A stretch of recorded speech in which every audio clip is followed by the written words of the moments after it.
Hi guys. Thank you so much for being here with me tonight.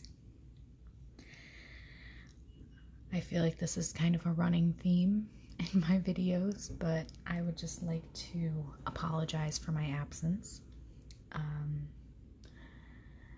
Life has been crazy as usual. I know that's always my excuse, but I don't remember if I told you guys, but I recently moved to a different state, so I've just been kind of adjusting and you know, being able to plant my feet and make new friends and all of that. So things have been a little crazy, but I had some time today to film, so I thought I owed you guys because it's been a long time. We are going to continue on with James and the Giant Peach by Roald Dahl, and I thought I'd throw in something else. I have this candle. It is called Good Vibes. It's by a brand called Posh Candle Company. This is not sponsored. I wish it was because I love them. But this has peppermint, eucalyptus, and lavender. So it's a very soothing candle.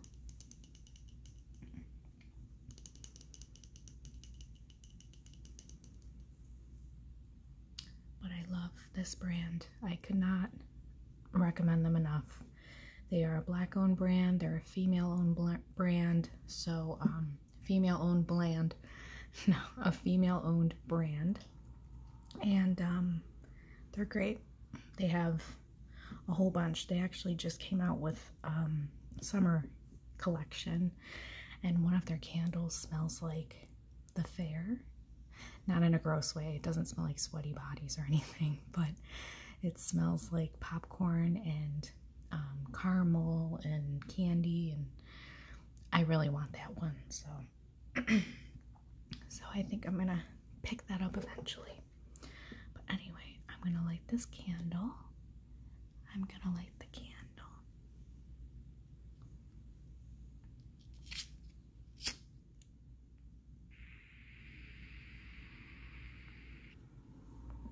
Okay, just gonna set that there. I promise I won't burn the place down. So let's get on with James and the Giant Peach.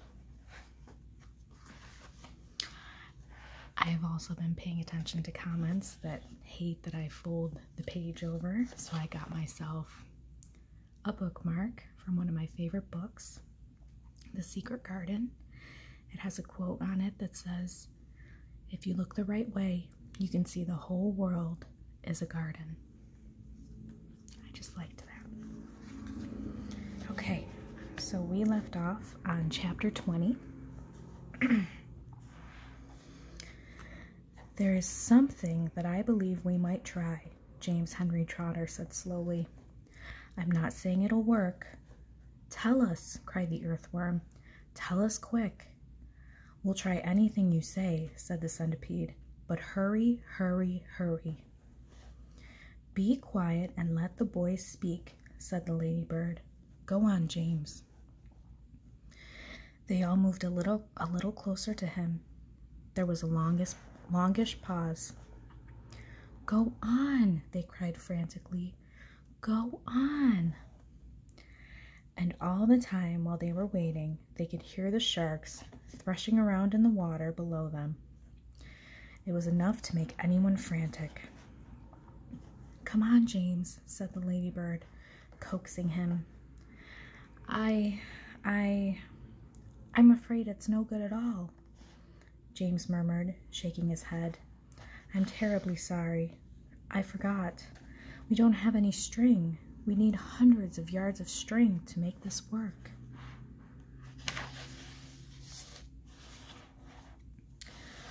"What sort of string?" asked the old green grasshopper softly. "Any sort, just so long as it's strong." "But my dear boy, that's exactly what we do have. We've all We've all got what you want. How? Where? The silkworm, cried the old green grasshopper. Didn't you ever notice the silkworm? She's still downstairs. She never moves. She just lies there sleeping all day long. We can easily wake her up and make her spin. And what about me, may I ask? Said Miss Spider. I can spin it just as well as any silkworm. What's more, I can spin patterns. Can you make enough between you? Asked James. As much as you want. And quickly? Of course, of course. And would it be strong? The strongest there is. It's as thick as your finger. But why? What are you going to do? I'm going to lift this peach clear out of the water, James announced firmly. You're mad, cried the earthworm. It's our only chance. The boy's crazy. He's joking. Go on, James, the ladybird said gently. How are you going to do it? Skyhooks, I suppose, jeered the centipede. Seagulls, James answered calmly. This place is full of them. Look up there. They all looked up and saw a great mass of seagulls wheeling round and round in the sky. I'm going to take a long silk string, James went on, and I'm going to loop one end of it round a seagull's neck, and then I'm going to tie the other end to the stem of the peach. He pointed to the peach stem, which was standing up like a short, thick mast in the middle of the deck. Then I'm going to get another seagull and do the same thing again, then another and another. Ridiculous, they shouted. Absurd. Poppycock. Balderdash. Madness. And the old green grasshopper said, how can a few seagulls lift an enormous thing like this up into the air, and all of us as well? It would take hundreds, thousands. There is no shortage of seagulls, James answered. Look for yourself. We'll probably need 400, 500, 600, maybe even 1,000. I don't know. I shall simply go on hooking them up to the stem until we have enough to lift us. They'll be bound to lift us in the end. It's like balloons.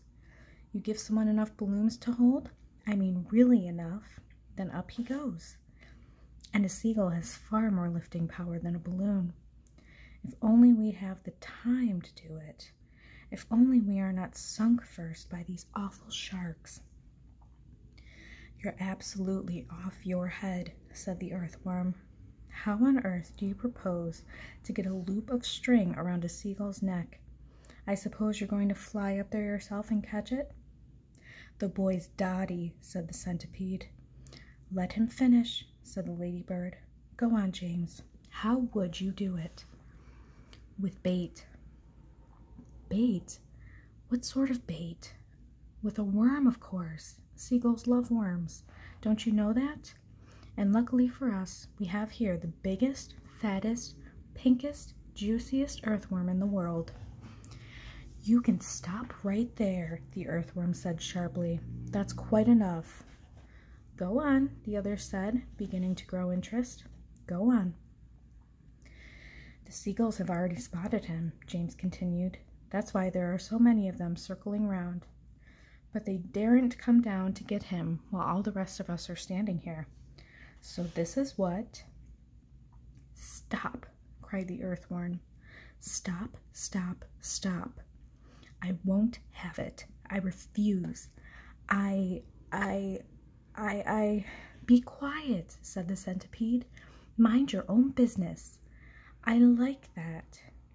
My dear earthworm, you're going to be eaten anyway, so what difference does it make whether it's sharks or seagulls?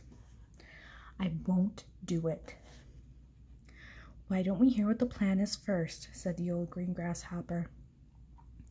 I don't give a hoot what the plan is, cried the earthworm. I am not going to be pecked to death by a bunch of seagulls. You will be a martyr, said the centipede. I shall respect you for the rest of my life. So will I, said Miss Spider. And your name will be in all the newspapers. Earthworm gives life to save friends. But he won't have to give his life, James told them. Now listen to me. This is what we'll do. Water break.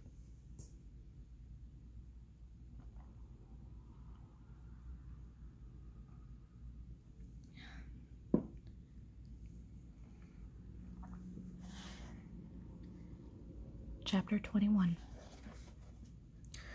Why, it's absolutely brilliant, cried the old green grasshopper when James had explained his plan. The boy's a genius, the centipede announced. Now I can keep my boots on after all. Oh, I shall be pecked to death, wailed the poor earthworm. Of course you won't. I will, I know I will, and I won't even be able to see them coming at me because I have no eyes. James went over and put his arm gently around the earthworm's shoulders. I won't let them touch you, he said. I promise I won't. But we've got to hurry. Look down there. There were more sharks than ever now around the beach. The water was boiling with them. There must have been 90 or 100 at least. And to the travelers up on top, it certainly seemed as though the beach were sinking lower and lower into the water. Action stations, James shouted. Jump to it. There's not a moment to lose. He was the captain now, and everyone knew it. They would do whatever he told them. All hands below deck except Earthworm, he ordered. Yes, yes, they said eagerly as they scuttled into the tunnel entrance. Come on, let's hurry. Sorry about the loud cars. And you, centipede, James shouted. Hop downstairs and get that silkworm to work at once. Tell her to spin as she's never spun before. Our lives depend upon it. And the same applies to you, Miss Spider. Hurry on down. Start spinning. Another water break.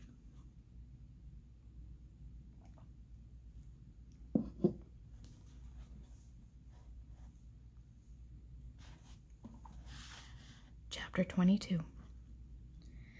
In a few minutes, everything was ready. It was very quiet now on the top of the beach. There was nobody in sight, nobody except the earthworm. One half of the earthworm, looking like a great, thick, juicy pink sausage, lay innocently in the sun for all the seagulls to see. The other half of him was dangling down the tunnel. James was crouching close beside the earthworm in the tunnel entrance, just below the surface, waiting for the first seagull. He had a loop of silk string in his hands. The old green grasshopper and the ladybird were further down the tunnel, holding on to the earthworm's tail, ready to pull him quickly in and out of danger as soon as James gave the word. And far below, in the great stone of the beach, the glowworm was lighting up the room so that the two spinners, the silkworm and Miss Spider, could see what they were doing. The centipede was down there too, exhorting them both frantically to get greater efforts, and every now and again James could hear his voice coming up faintly from the depths, shouting, Spin, spin, silkworm, spin, you great fat lazy brute. Faster, faster, or we'll throw you to the sharks. That's not very nice. I don't think that would make me want to work. Here comes the first seagull, whispered James. Keep still now, earthworm. Keep still. The rest of you get ready to pull. Please don't let it spike me, begged the earthworm. I won't. I won't. Shh. Out of the corner of one eye, James watched the seagull as it came swooping down towards the earthworm. And then suddenly it was so close that he could see its small black eyes and its curved beak, and the beak was open, ready to grab a nice piece of flesh out of the earthworm's back. Pull! Shouted James. The old green grasshopper and the ladybird gave the earthworm's tail an enormous tug, and like magic the earthworm disappeared into the tunnel. At the same time, up went James's head, Up went James's hand, and the seagull flew right into the loop of silk that he was holding out. The loop, which had been cleverly made, tightened just the right amount, but not too much, around its neck, and the seagull was captured. "Hooray!" shouted the old green grasshopper, peering out of the tunnel. "Well done, James." Up flew the seagull with James paying out the silk string. Let's try that again. Up flew the seagull with James paying out the silk string as it went. He gave it about 50 yards and then tied the string to the stem of the peach.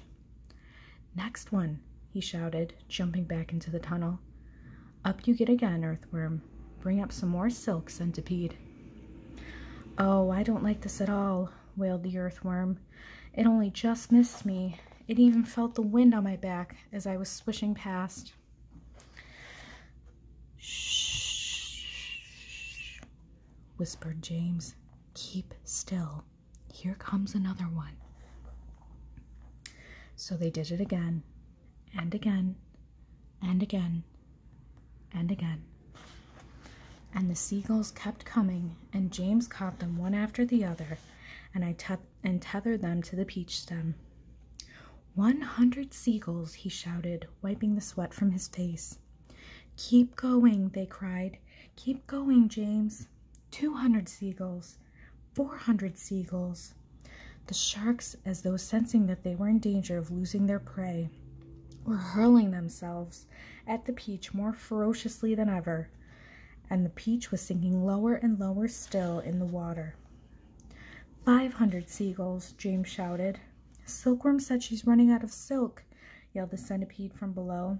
"She says she can't keep it up much longer, nor can Miss Spider." "Tell them they've got to," said James. "They can't stop now." "We're lifting," somebody shouted. "No, we're not. I felt it. Put on another seagull, quick." "Quiet, everybody, quiet. Here's one coming now." This was the 501st seagull, and the moment that James caught it and tethered it to the stem with all the others, the whole enormous peach suddenly started rising up slowly out of the water. "Look out! Here we go! Hold on, boys!" But then it stopped, and there it hung. It hovered and swayed, but it went no higher. The bottom of it was just touching the water.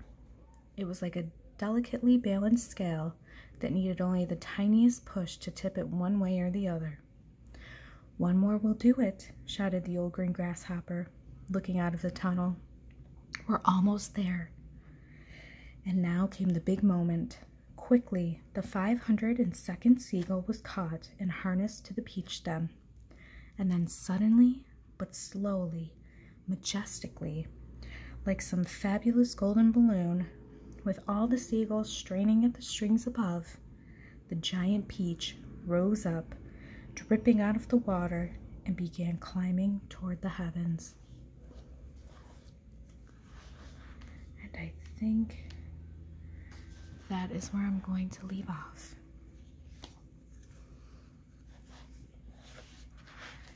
This next chapter is probably my favorite chapter and the one that I remember the most. I think what's coming up are the cloud people, so stay tuned for that in my next video. Thank you so much for joining me, and I hope you enjoyed this adventure that James and his friends are having. And I hope that this candle added a little bit to the ambiance. Let me know in the comments if you like the candle or if you could do without it. I like the candle just because I love this brand. So anyway, I will see you in my next video. Let me know if you have any book requests, and I hope you have a wonderful, peaceful, relaxing night. Good night.